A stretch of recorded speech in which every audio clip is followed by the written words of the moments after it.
It's springtime, bitches. And that's why we're going to bust out the March issue of Metal Hammer UK. I've got this article on here that I'm going to go through for this band, but I don't think other than on a mix, I've ever heard this band. I think I heard this band once, one or two songs, one song or two songs on a mix with other artists. And I didn't think it sounded too bad, but then I listened to the opinion of another podcaster and found out that, well, it is kind of BS. Anyway, the article that the information contained in the article does change my thoughts and help lift the veil a little bit, provide some sort of an enjoyable experience for this new Canadian metal outfit. They have got a great article here that reads about the new album, and they even mentioned some things about Yellowstone. So with here and this spring issue of this magazine, and with springtime kicking off, spring has sprung! I am Mickey GemInEye, and this is the Vault of Doom podcast. Let's get going. Now, the opening video I would like to do for this episode of my show, well, I'm just going to go ahead and go with Eviscerated for Heresy. It's the namesake of the album, and it's gonna be providing just a little bit of a different flavor with the other music video and single from that album that's out right now, available for streaming on the YouTubes. So go ahead and enjoy. Please make sure that you drop your comment. And, well, it's not Twitch, and this isn't Twitch, so you don't have to be nice or any of that stuff. You know, everything is all. I'll turn the comments off when I feel that way about it, something on YouTube. Now enjoy.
Well then, let us get into and sink into the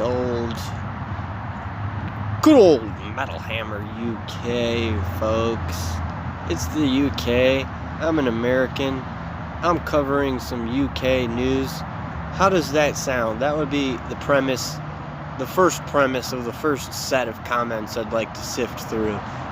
What do you guys think about that? An American covering some UK news. All comments will be definitely taken into consideration into helping me improve the show, as I know how well I'm doing, but self-proclaim is not a proclamation.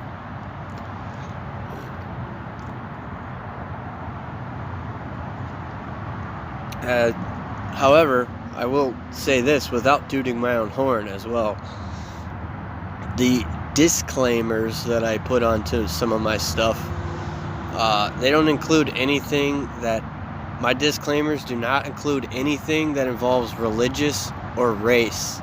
Racial issues are not included in my disclaimers.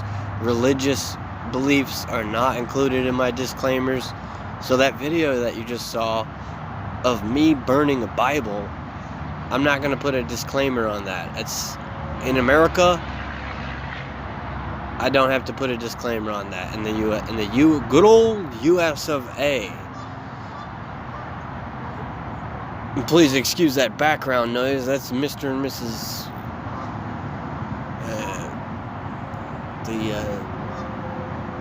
Wild animals here. I'm basically a wild animal hosting a podcast right now. But, however, at any rate, nonetheless, and anywho, anyway, anyhow, let us get crack-a-lacking on this episode. For starters, I want to say this issue is always including all the usual stuff. We're going to be looking at Horde Almighty. We're going to be checking out album reviews.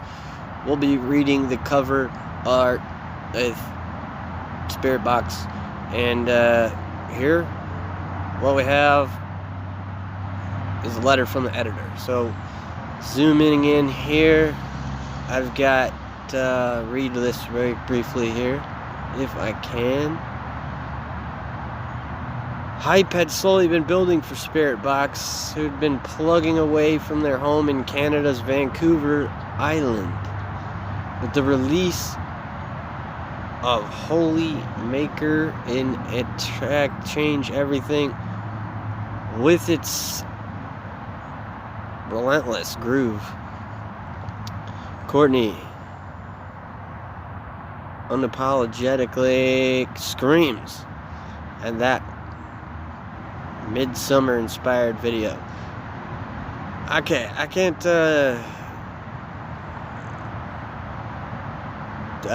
deal with the quality of the video here, so I'm just going to cut to the next segment in the next article, where we have Roll Over Beethoven. It's an article about Divide and Dissolve's Tatiyana Reid, how she's made the leap to composing symphonies with some help from the BBC. The BBC has helped this person make symphonies. I could see how BBC helps with a bunch of stuff. There's just the same intrigue that I have with this this version of this magazine here is probably what includes all things UK. The UK extreme metal scene, for example, with Winterfell, with Cradle of Filth, Hecate Enthroned, the likes of which I've just recently listened to an album, one of their 1994 releases, and I've got to do an album review on this. I've got to share my take on that, and, you know, the main thing for me is just putting in my little flavor, my own little spice in there. So look out for that. Meanwhile, let's check out this Tatiyana Reid article here. It says, it's a typical winter day in London, cold and grey with the damp doing its best to seep into your bones. Nonetheless, Tatiyana Reid is becoming. My entire life I've wanted to write a symphony. So, reading on the article here, we'll find out a little bit more about what this BBC thing is here, because it says Tatiyana is crackling with excitement and her enthusiasm is absolutely infectious. She was contacted seemingly out of the blue to take part in BBC Radio's Three's Unclassified Live, an ambitious event that sees 3 outlier artists commissioned to compose. Well, they must have reached out to her out of the blue for a reason, you know. If this artist is any good, and if my YouTube disclaimers, you know, last thing, I mean, I'm recording this episode right now, and last thing I remember doing when I was recording this episode right now was something about that disclaimer thing. You know, I could do a whole episode on most things like that. There's a lot of gaps in every single episode, multiple ones. I mean, what I would do is boil it all down to is every time something like this happens on my show, if you know what I'm talking about, drop a comment right now about that, you know, about like, hey, I know what you're talking about, like this phenomena of recording podcasts or recording music, and then you basically feel like you're being spread too thin or something like that. You know, basically what it is it's just me shaking the cobwebs out, I guess, since I have not posted this episode in a few weeks. So me jumping on here again, I'm happy with how the format looks. I hope you guys are. Let me know how I'm doing in the comments. That's enough chit chat of that. That's enough of that. Let's see here. I'm not sure if it's my preference to write under pressure, but everyone involved needs time. I write quickly though, and when you are working with a brilliant arranger like Fiona, the process moves faster. Then, if I was writing all the parts down myself, and something different would have happened if I had had a lot of time. So I'm happy that it moved quickly because I needed it to. I had something to get out, and it's there now. Tatiyana isn't exaggerating when she says she writes quickly. As well as penning the symphony for the BBC, she has 2 new albums in the bag. I was staying in Berlin for a couple of months, she says. I have a friend there who's an incredible musician, and she's invited me. So this sounds like she was ready. She was ready. She was ready for it. She was prepared. She was ready and willing to take on this endeavor. Just to triumph, and tramp, and trump, and tramp, and to trumpet.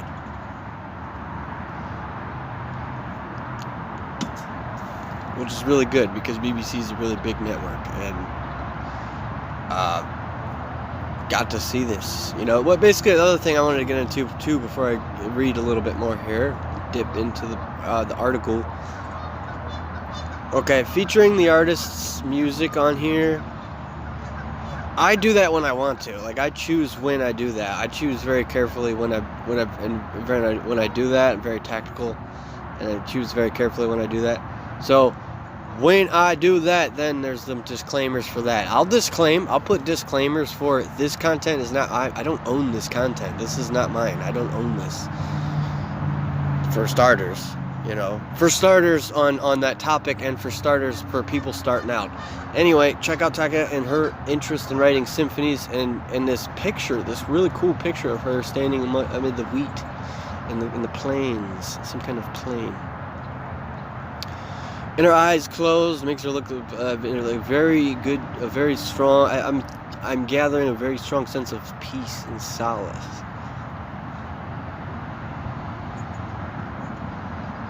Well, I'm scrolling through to these singles. These look like singles here. We got Gold Star by Imperial Triumphant.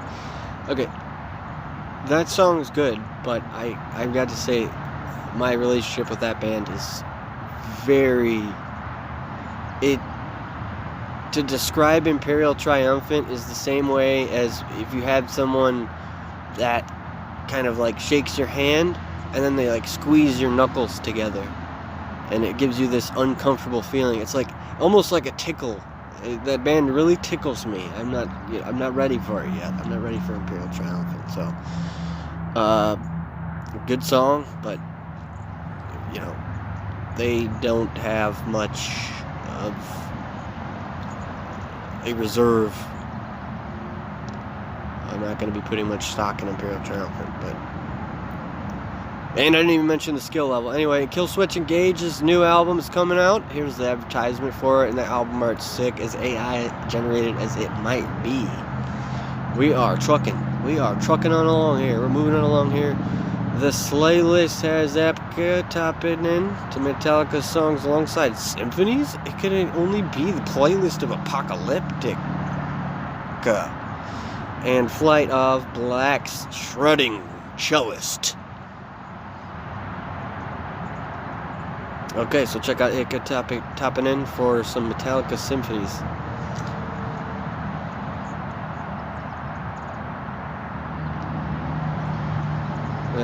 From the Jimi Hendrix Experience, I had this live album, Winterland, and I would pick Foxy Lady from there.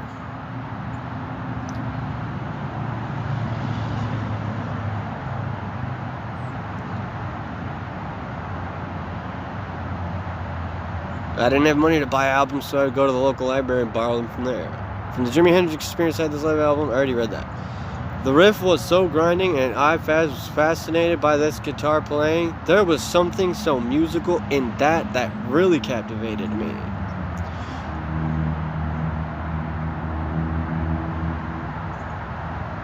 His dad had a massive collection of bands such as Michael Jackson and Wham, Duran Duran, Wasp, Twisted Sister. Schoolmates are all into this stuff. His dad had albums from it. Those are where he drew influences from. This is the same Metallica symphony. Yeah, this is the Metallica. This is we'll get to the name. I'm not seeing the name here, but we'll get to the name of this band. As it's just another one of those, like, I know I'm not pronouncing it correctly. Aika Stoke. Like, I mean, I don't know. It's just try what you can. Just do what you can. Try your best. And this guy's drawing a lot of influence from symphonic elements as well, such as Dmitri Shostakovich. Symphony No. 7, like Orion, was for metal. This was classical that just blew my mind and was the coolest shit I had ever heard. It's a massive symphony, over an hour long, but it's the same core feeling of things.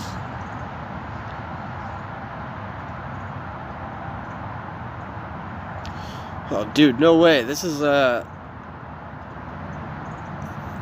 where I'd like to see, you know, this Metallica alongside symphony. So he's the artist, okay? He's drawing influences from symphonies covering Metallica. That's what I'm getting out of it. Metal is an attitude.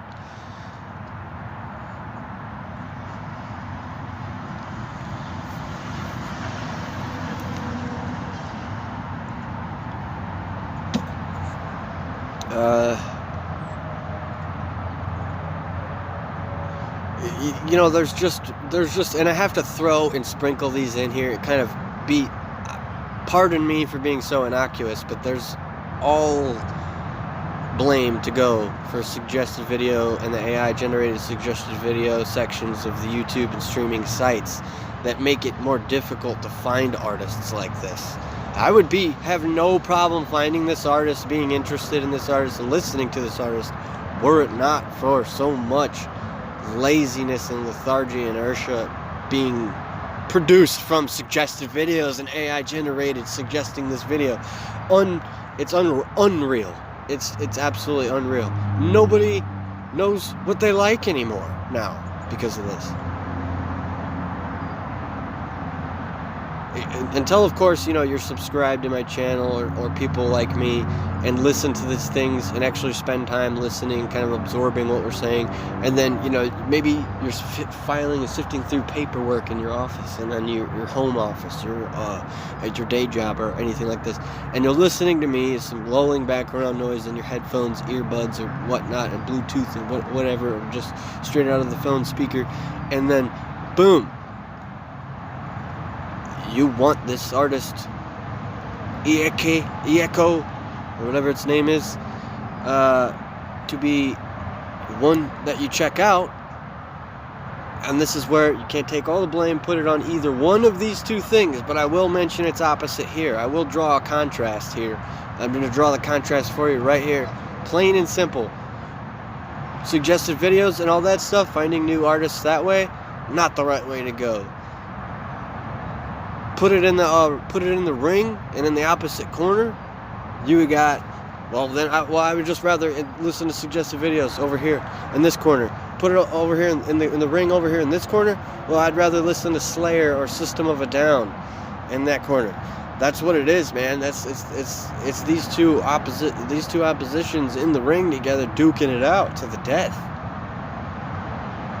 What would you call that? What would the name be called for that? There's for some reason no blog that I'm willing to seek, like maybe Reddit or Letterboxd or even Twitter or X has plenty of blogs like that. It's a well-known fact. You can safely speak on most things in X, and even if they're not drawing something from it, then there's still going to be, the conversation will still go down, the interaction will still go down, what comes from this conversation and this interaction has a fighting chance that where you're inspired to do something because of the conversation you had with somebody on X about these two oppositions being put in the ring together. You have X to give thanks. Ekatopin. Trucking along here, moving along here. Let's take a quick look at this fest. We got King Diamond, In Flames, Suicidal Tendency, Opeth, Jinjer, Cradle of Filth, Health. I'm just listing bands I know for now.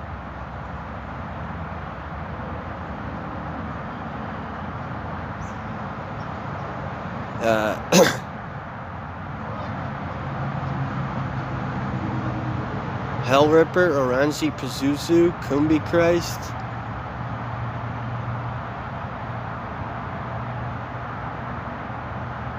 And this is a little different than hearing of the artist. There's a lot of other podcasters. I'm dedicated to my podcasts that I'm following and everything like that.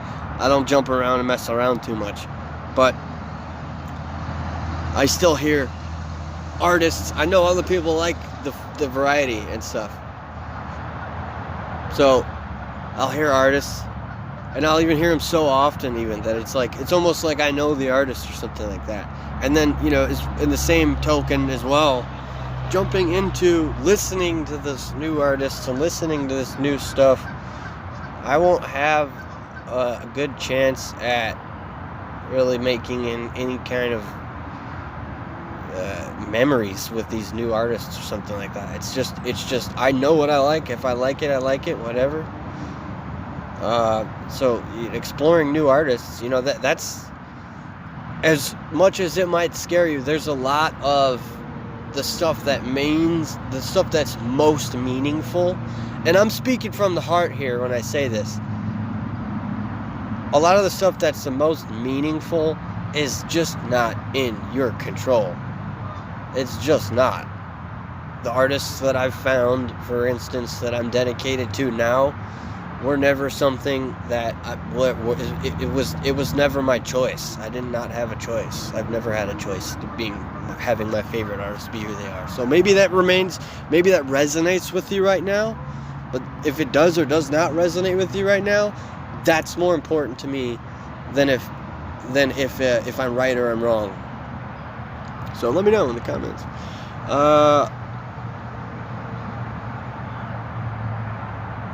I seem to have stopped here on this article just to see if it was something interesting. If I stop on it, it's usually something interesting. But what we have here is a do or die metal anthem about overcoming your fears.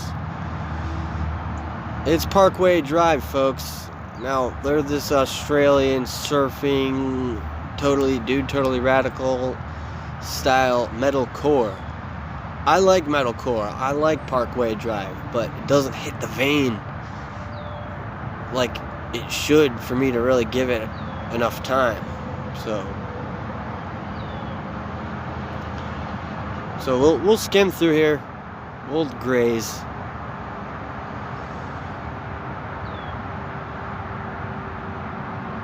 Talking about the single Vice Grip, it was the first thing they started writing after they finished Atlas, the 2012 release. Sounded like old Parkway. That metal breakdown you hear was actually the main riff for the entire song. And here you have a picture of these guys, all surfers from Australia.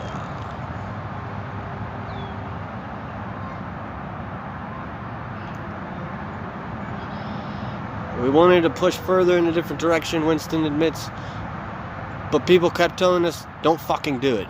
They'll crucify you. At the same time, I watched a lot of bands that didn't take risks stay in the same place. We were going off gut and heart.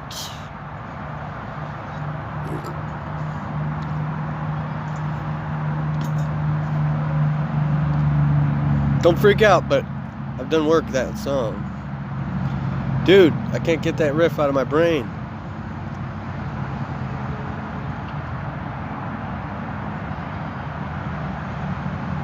Their albums are described as having a menacing stomp.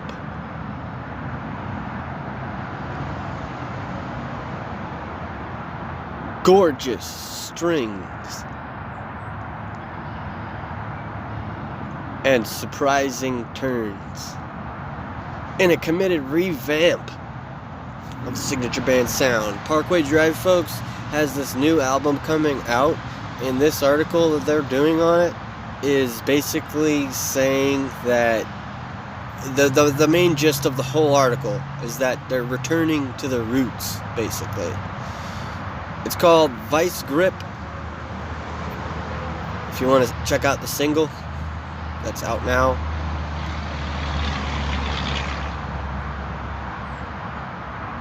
That is where most of the inspiration was drawn for the album. So these guys took the inspiration and drew from the inspiration from their last stuff, their old stuff, their own old stuff.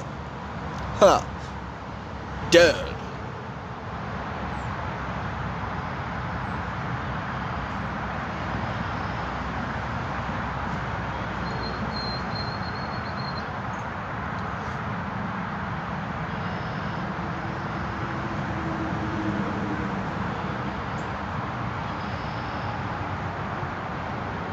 Just pause and read at any time if you feel. That should be one of the things you can get used to. I'd hope you'd find that on your own, but sometimes I have to sort of lead the horses to the water a little bit, even if they won't drink. But it's something you can get used to on these issues. On this series of my show, you could get used to reading this stuff yourself and pausing it and reading it yourself if you like.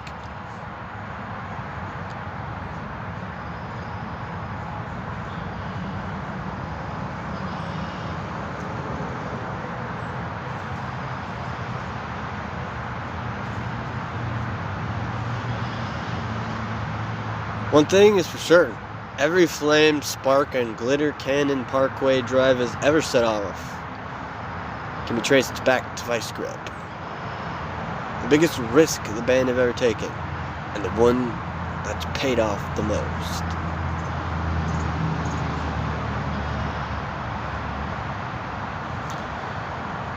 Now let's get into the facts. We got these releases from them in 2015. The album Ire, with this lineup: Winston McCall vocals, Jeff Lynne guitar, Luke Kilpatrick, and the other guitars. But looks like on October 4th, that's this year, Okaja. Well, anyway, October 4th here. Just check out the Ire.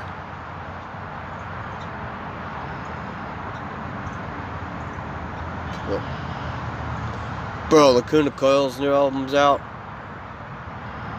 They have established themselves as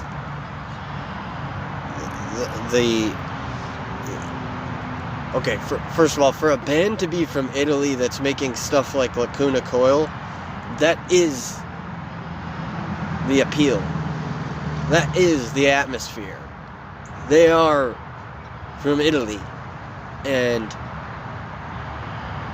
their stuff's racy, dicey, and controversial simply because of that.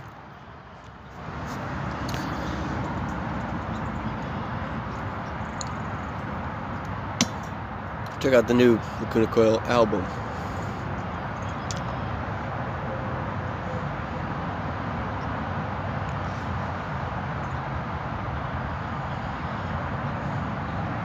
With the new singles out and the new music video, you get a taste test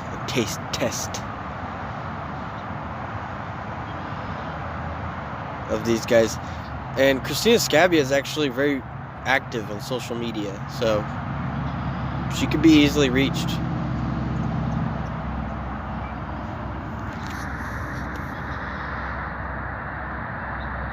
Check out what's next.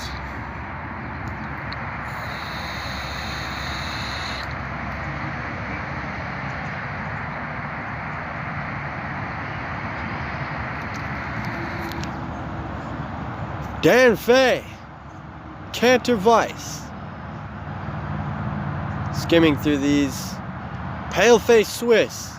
You can also see another great way to discover new artists on my show. That if you're not interested in the actual content, Vower. You could just listen for buzzwords like these artists, you know, and same for me, you know, for me to resort back and revert back to this stuff. Same thing. I'll listen to my own podcast if I want to check out some new stuff or find some new stuff. I'm recording these, and I'm recording this right now, but there's not like much use of it to me until whenever I can use it, then I'll use it, and I'll bust out the fucking podcast I made, listen to it, and you know, it works for me. Works fine for me. I'll learn new artists. I'll get something. I'll learn new artists. That's one thing I could say for sure. Lamb of God, Lord Almighty. Lamb of God, vinyl and signed print. €34.99. Go to tinyurl.com/ashes-vinyl for that tasty gem. And we got even some exclusive artwork. Not interested in the Coheed and Cambria box set. Not interested in the Coheed and Cambria box set. Witches King's Rum Liquor. €20.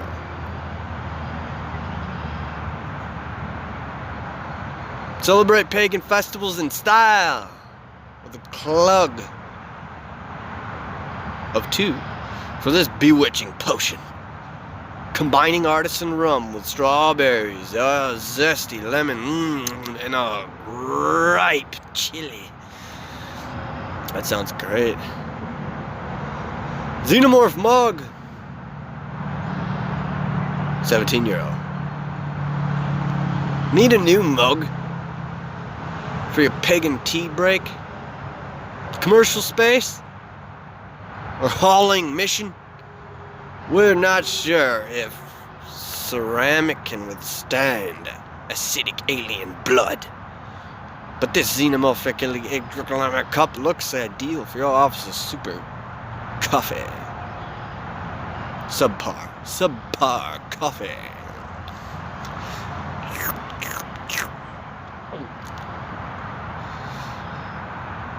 Ooh, an Arma Christie book. Coffee table books seldom feature Jesus is a cunt spreads. Funny that Arma Christie's peaceland with hundreds of vintage, rare as hen's teeth black metal shirts, 90% of which you absolutely can't wear outside. And also, while you're at it here, get a Skindred Newport County shirt, dude. If you're a soccer fan, then you can't understand a word I'm saying. If you're a football fan, then you also can't understand what I'm saying, just in a different way. Iron Maiden Funny Pops, Misanthrope t-shirt, and Thy Art is Murder, murder scarf. Whoa, dude, hell yeah. For a fucking 19-year-old? Sorry, folks. Summer's still a long way off. Take your mom's advice for once in your life and wrap up nice and warm so you don't catch a chill. She probably wasn't picturing this town number when she said that, mind. Alright guys, Horde Almighty at being up. I want to remind you to subscribe to my channel. And then if you just saw that article or advertisement that just passed, you can subscribe to Metal Hammer UK by going to that link on there. Next up we have a rising tide. Experts have long known the Pacific Northwest is a ticking time bomb. For decades, millions living in the stretch from Canada's British Columbia to the state of California have been warned about the big one. An 8.0 or 9.0 magnitude super earthquake destined to trigger a massive tsunami. It's not a matter of if, but when. Bang! In the path of destruction in Vancouver Island, located 60 miles west of Vancouver, across the Strait of Georgia. It's the island's capital. That's where Spiritbox lives. And they've tapped into existential dread on the band's emotionally charged and massively anticipated second album, Tsunami. Courtney explains that the daughter and sister and friend loves it, but the Courtney artist doesn't have a fantastic time. Her concept of home is complex. Playing a stadium in Brazil made us feel famous. Courtney LaPlante, the lead singer of Spiritbox, has a couple more things to say here. I'm going to have to ask you to pause for these, read these yourself. But here's some lyrics. I was surrounded by pearls that I couldn't eat and diamonds that I couldn't drink. It's like a can't have your cake and eat it too type thing, I guess. It's beautiful. It's incredible. And I can see why people never leave. Talking about that Pacific Northwest. Just to get a little bit of acclimated, I've mentioned I haven't been on the show in a few weeks. So just a bit to get reacclimated and regular acclimated here. Those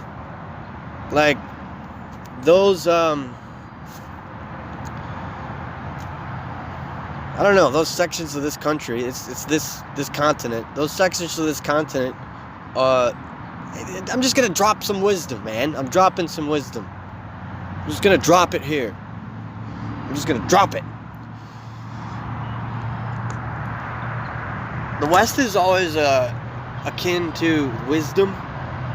Okay, they have a lot of redwoods. The root system of the redwoods make it so that the trees of the redwoods can be so tall because their root systems are very connected. In the East Coast, you have tall trees as well, but they're just not as large. They're not as thick. They don't have as much girth. everything about the trees and the redwoods in the west having the root system being connected and allowing them to be taller and larger is something that would naturally make someone associate it with wisdom. Just something to drop there. So.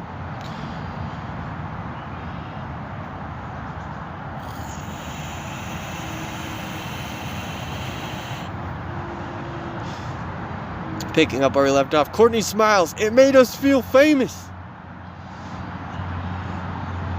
It's Tsunami Sea is the name of the album here that you guys are going to want to check out.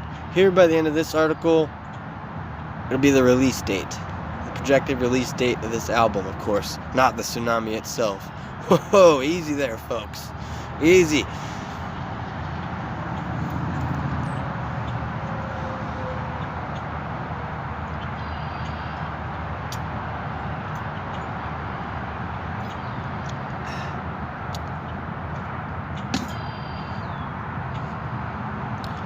She finds some of the more territorial, tribal attitudes in metal baffling.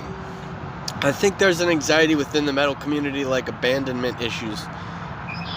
Like if a single comes out and it's soft, this band are now betraying me and moving on to something else. When it comes to songwriting, the band writes selfishly for themselves, not fans. It has to be like that because we were just crazy about the group of people we want.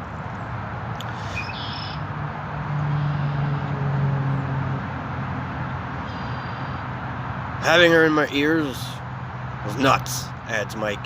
She sounded like a demon. And they hung out with Korn and Chelsea Wolfe.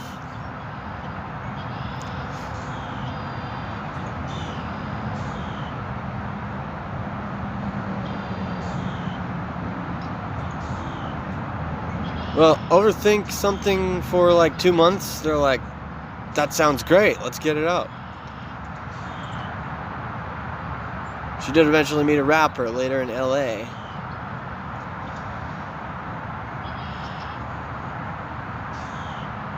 So here's my take on this, okay? These guys are hanging out in a very isolated place, and then they meet all these really big names, and then they play these big venues, and it's like, it's something that they have to comment on. It's like, you know, as I think that's a big win for them on the what's the opposite of unbecoming? Well, whatever. Anyway, it's big. They are showing respect where it's due.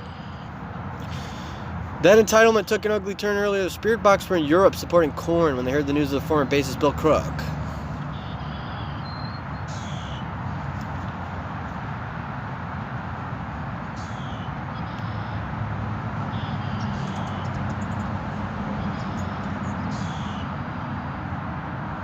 Nickelback Butt Rocky.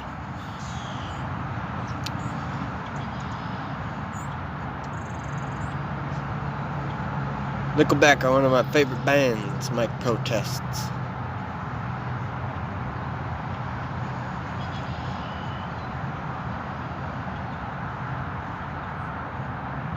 Well, I mean, this is the cover article. This is the cover. These are the artists on the cover. This is the artist on the cover article. So, let me jump through here. In the footage of their show at Chicago's Credit Union Amphitheater, supporting Korn along with Gojira on the North American tour, they never looked more comfortable and commanding.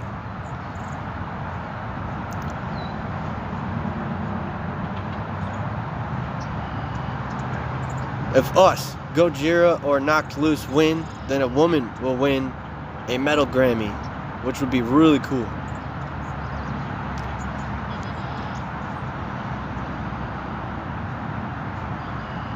They played Download with Linkin Park. February 13th, guys. This album dropped. March 17th. Okay, February... Wait, is it February 3rd or March 7th? They played in London, and March 7th, the album was released. And so, here we go. There's the rest of the track lists from that album. Please do yourself a favor. Pause and read, as the interview here will give you insight on each track on this album.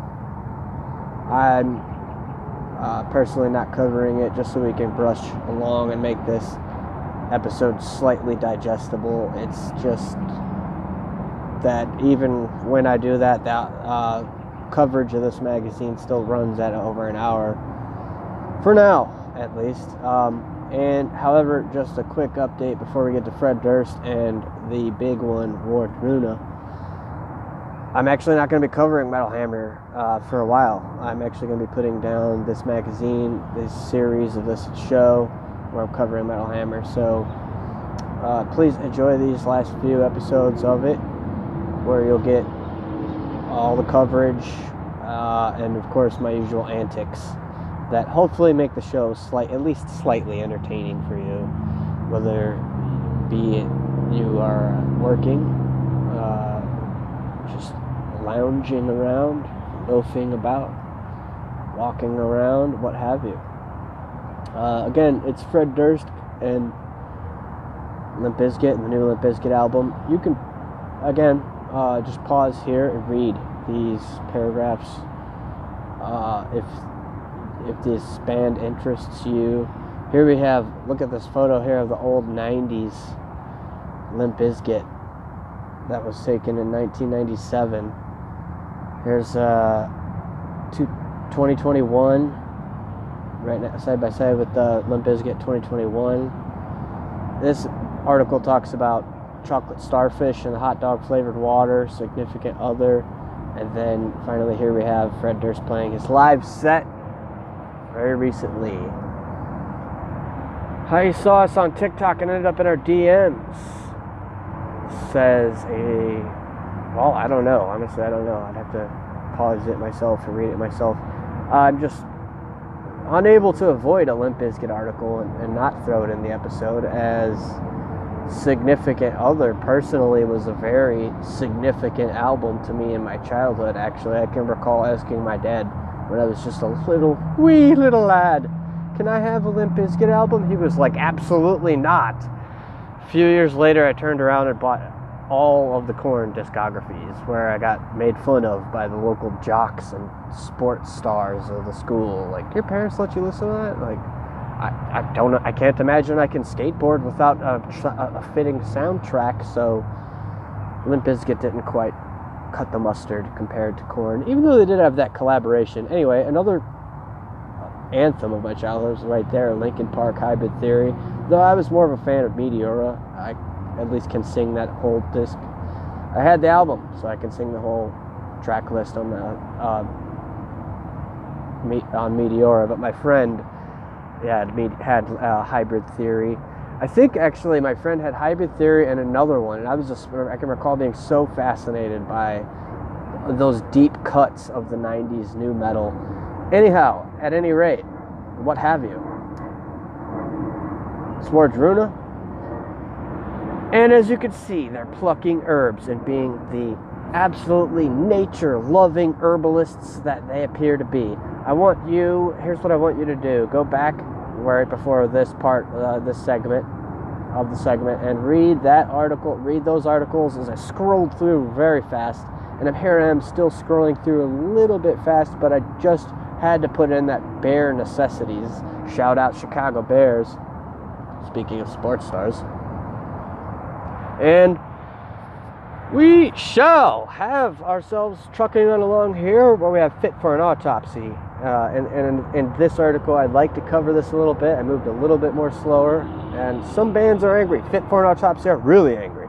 As a deathcore band writing about real-world horrors, they can't bring themselves to look away, no matter what. And this is covering The Nothing That Is, the new album from Fit for an Autopsy. I've got to say I'm quite displeased with not seeing Tim Holly on Twitch any longer. But happy belated birthday to you, sir. Anyhow, Pissed Off Urukai, that stands out to me. I'm just going to pick buzzwords that stand out to me. Like this quote right here. I mean, my first ever concert was Backstreet Boys, grins the front man, into the Millennium Tour. Whoa! I honestly can't piss myself off too much here by overreacting to that, but that is quite astonishing. I mean, Backstreet Boys was his first ever concert. My first ever concert was Sublime with Rome. over at Soldier Field at Northerly Island, Chicago. And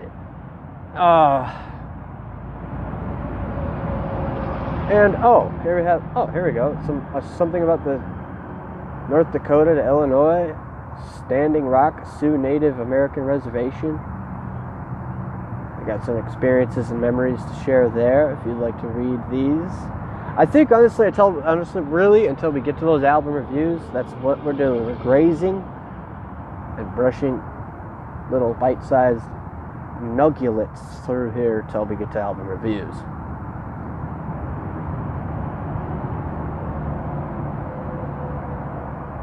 So,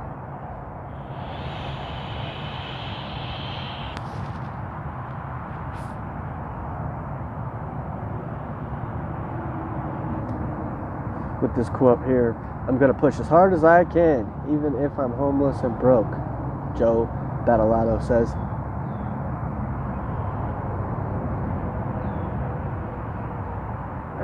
Moving on through here, this progressive ideological stances, you soon sense he doesn't suffer fools gladly. A quick aside on how he deals with people who object to his progressive ideological stances confirms this. You know, musicians that have any kind of another layer to them, that they're willing to share something that can be thought-provoking and feed that side of your mind, feed your mind. Feed your hand, feed your hand.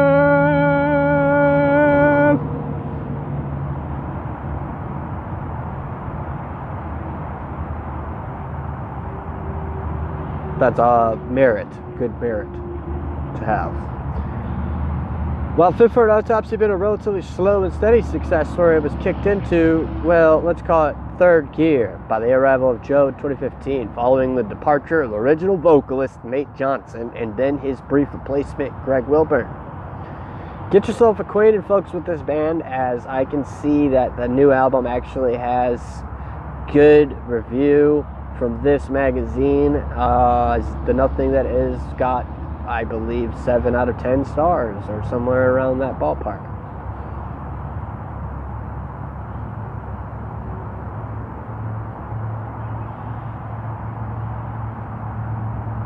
Some sick ink.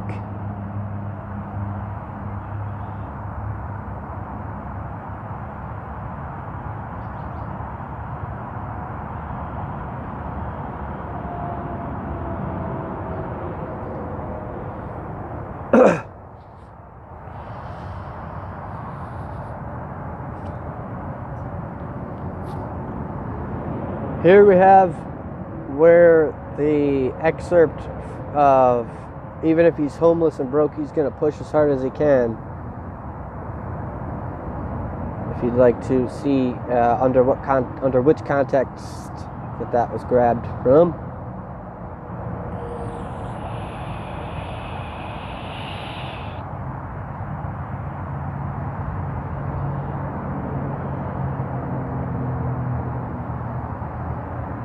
You know, like any choice of dissection here is definitely going to be that top paragraph right there. You know, if you call one person a bad person, it does not, and then specify that it does not mean everybody else in the area is bad, then that would be, a point to make, a good point to make. And I know there's a lot of tension and anxiety and fear in the air these days with litigation and trying to avoid any legal problems. But in places where you have freedom of speech, you shouldn't shy away from speaking your mind if you have the opportunity.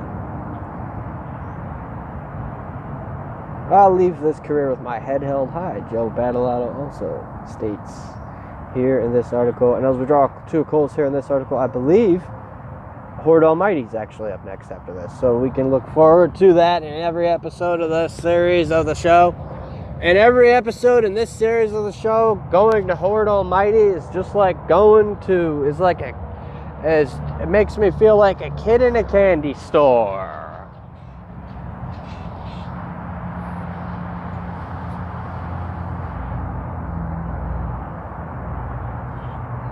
And the Nuclear Blast release, The Nothing That Is out now. Band will play Download in June.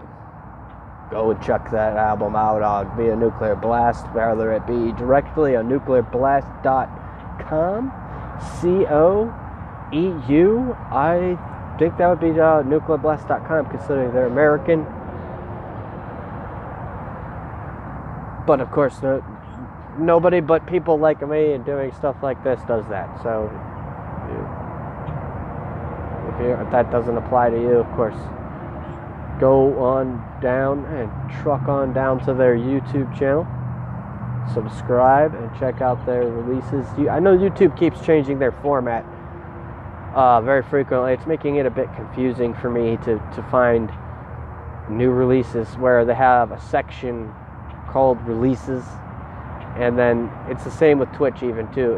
Any videos, I was just on this morning on Twitch trying to find a stream that had just happened, and I had to go pop on down to YouTube to find it. So most people, you know, what can you do? What can you do? Hey, huh? Hey, what can you do? There's the advertisements.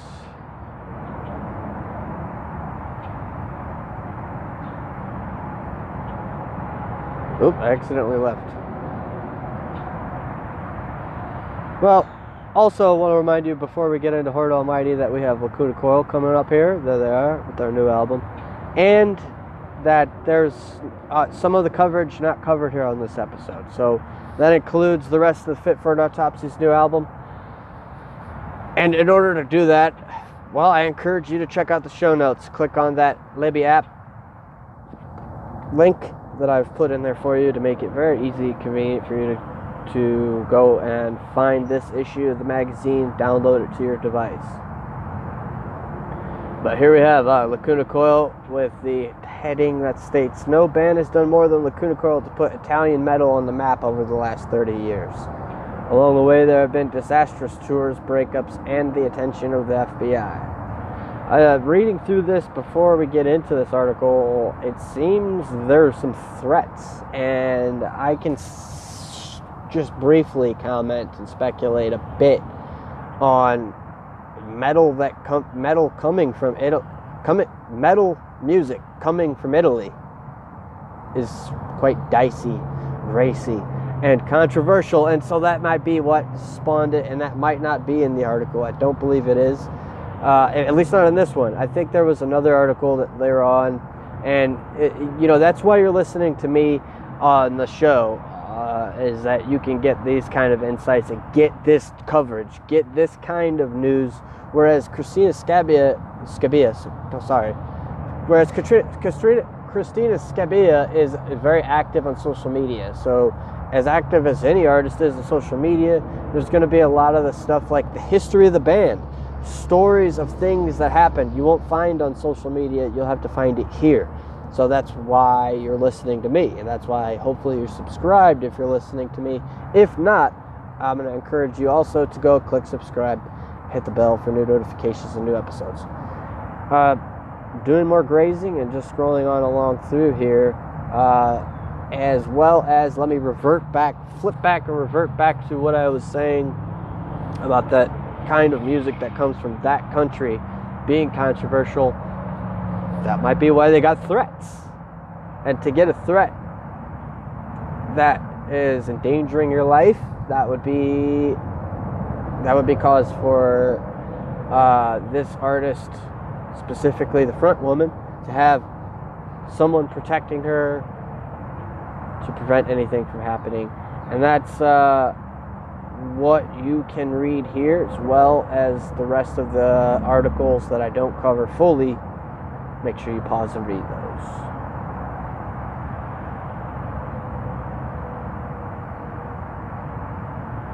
Looks like I got, looks like I already fell behind on the article, honestly. I mean, because I'm seeing here, it's a two-parter thing. Maybe listen to the episode twice if you really are interested and really care, really dedicated and obsessed with this stuff, you could pause it and read yourself, listen to it again, hear my commentary, and as well as try to savor these last few ones of this part of the series, and this part of the show. So I can make way more room for some more relevant stuff. This stuff is relevant to me, but really, honestly, the only part that I really care about on the magazine is getting to the album reviews of just sheer, straight up black metal mayhem.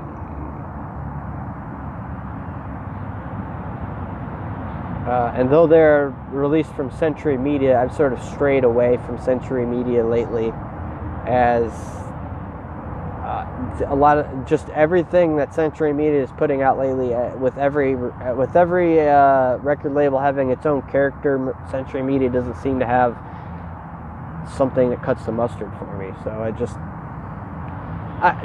if I'm trying to introduce somebody to this kind of music, I'll pop on over to Century Media. I'll share that to socials of people who are maybe new or things like that. But I'm not. I'm not even that big into Nuclear Blast anymore, honestly.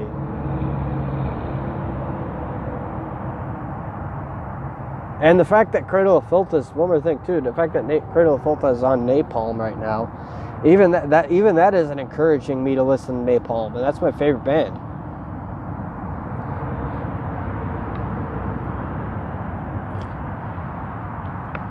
Some reason I just don't like those three labels. I don't know what it is. Season of Mist definitely is what it was that spoiled my appetite for the rest. I just can't brush off that vibe they're giving off, and how they have the avant-garde, they have the folk, they have just everything underground. Very particular, very picky. Well, just so anyway, like I fell behind here, so when I do pick this back up, it'll be whatever. When I do pick this back up, it'll be wherever we are on the article. It'll still be cool when I pick the. It'll still be fine when I pick this back up. And if you have done followed my suggestion, recommendation, and paused and read the article, then listen to this again and listen to my commentary, that'd be a good time for you to drop a comment and let me know what you think or whatever's going on. But this is such a large article that anywhere I pick up on, it's going to be its own story. You know, basically what I'm saying is there's multiple stories in one article. There's multiple sections in one article that describe multiple different things. So wherever I pick back up on, it'll be a new fresh subject here in the same article. And it looks like I'm about ready to do that right now. So let me see.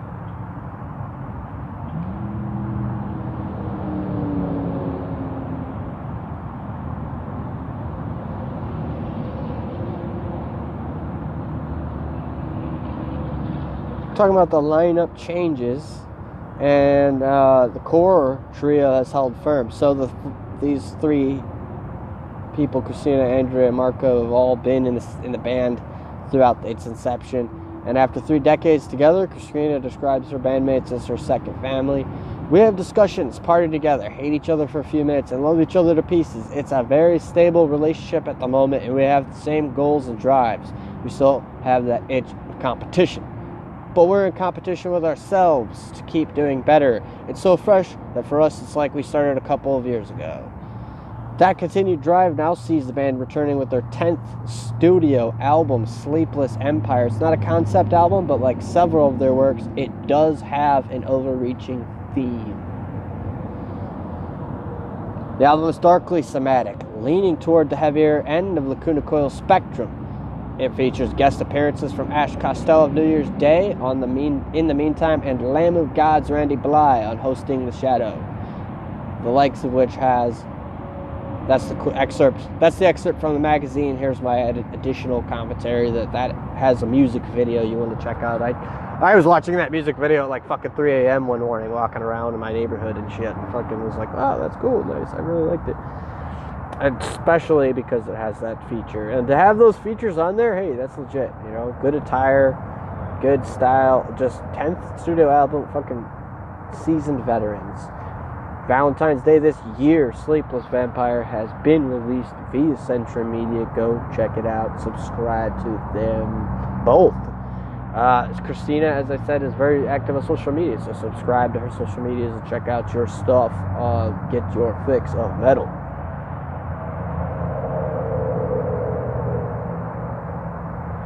But here we have Horde Almighty coming up. I think I actually, as we draw to a close here, I think I actually read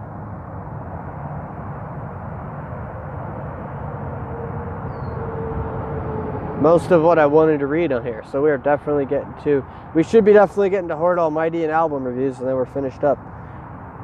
Zooming on in, Abduction and Existentialismus from Candlelight Productions.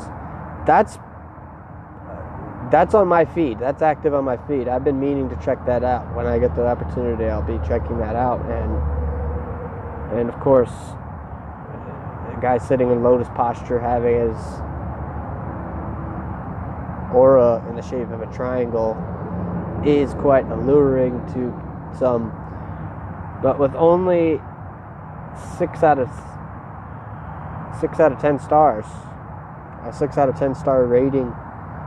That doesn't discourage me at all. 6 out of 10 stars. I mean, they could be giving 3 out of 10 stars, and if it's, I just intuitively know if I'm gonna like it or not. I have a feeling I'm gonna like that. Existentialismus, Candlelight Productions. Here on the left side, you got another thing that is, if I'm not mistaken, no, Parkway, no, can't be.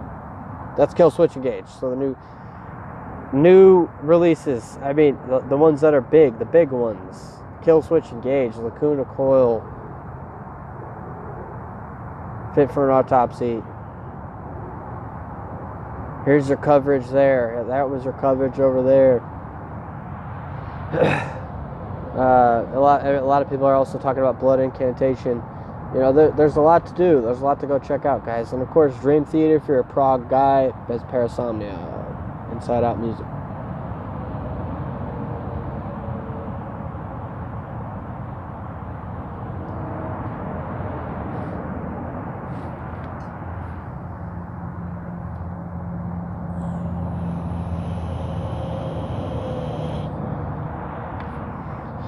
But when I'm doing my searching through album reviews, I look and I see post-hardcore, and I keep on trucking.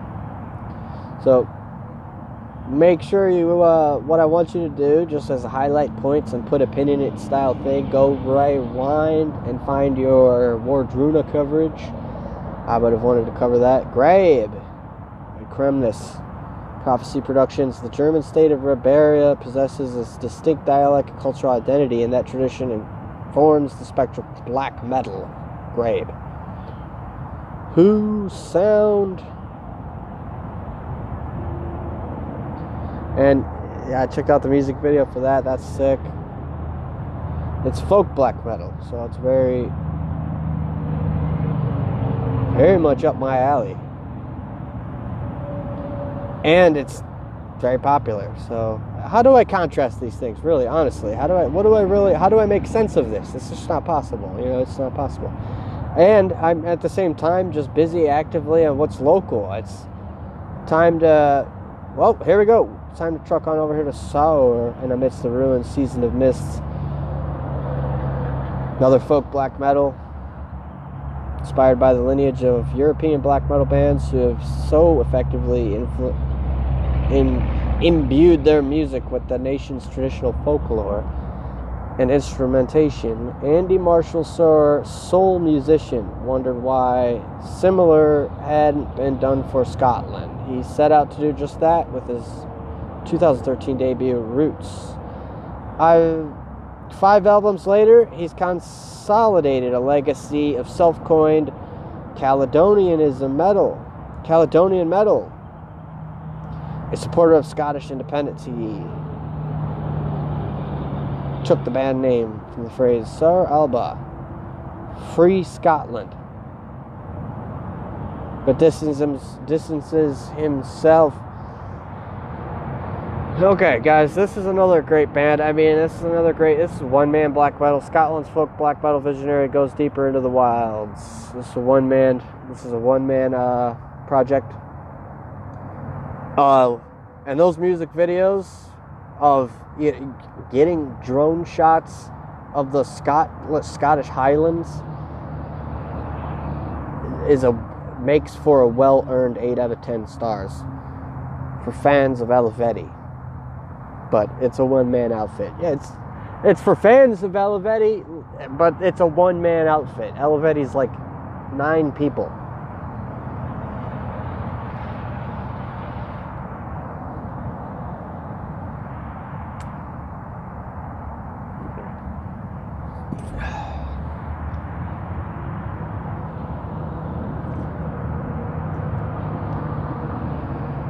So get yourself a copy of this through Bandcamp. You know, it's one of the reasons that I run the show is so I do make meticulous episodes. I am very particular about how I put together an episode for you to enjoy.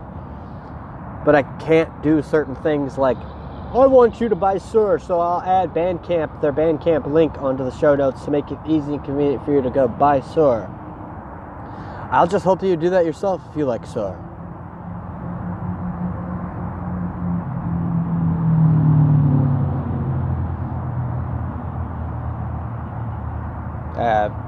However, if I have sent an invite to this man, this fine young gentleman, this fine young Scottish lad. So if he responds and is interested and gets on the show, you will find the easy inconvenience of that right there for you in the show notes to go purchase a digital copy, a vinyl, a compact disc, some merch like t-shirts, patches, wristbands, etc., etc., so on and so forth. Such and such things will improve your fandom,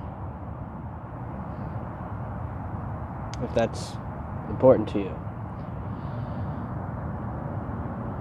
Here we have fans of Portishead. Check out Traitors, Traitors, Phobias. Can't read the record label, unfortunately. However, just let me quick remind you of everything and that you should have can do here now.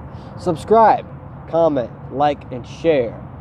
Check the show notes for the links to all my other content and my socials, as well as a tip jar if you'd like to tip $1 or $2, buy a coffee or etc. or whatever. Here's some new metal for you. Here's some black metalers from France that have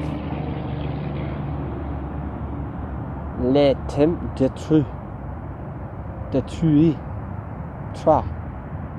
Tau. For his fans of Deathspell, Omega, and Orange Pazuzu, this 7 out of 10 star album is described as a compelling voice in black metal's avant-garde. That's definitely something I want to check out. And it's Zero Absolute La Sagne. Guys, this album reviews got me just as excited as I get for Horror Almighty. But first, we got to check out Slipknot and the other live performances that have everybody ranting and raving and going gaga over the set, with Slipknot just pummeling through with those drums, those kegs, playing the drums on a keg.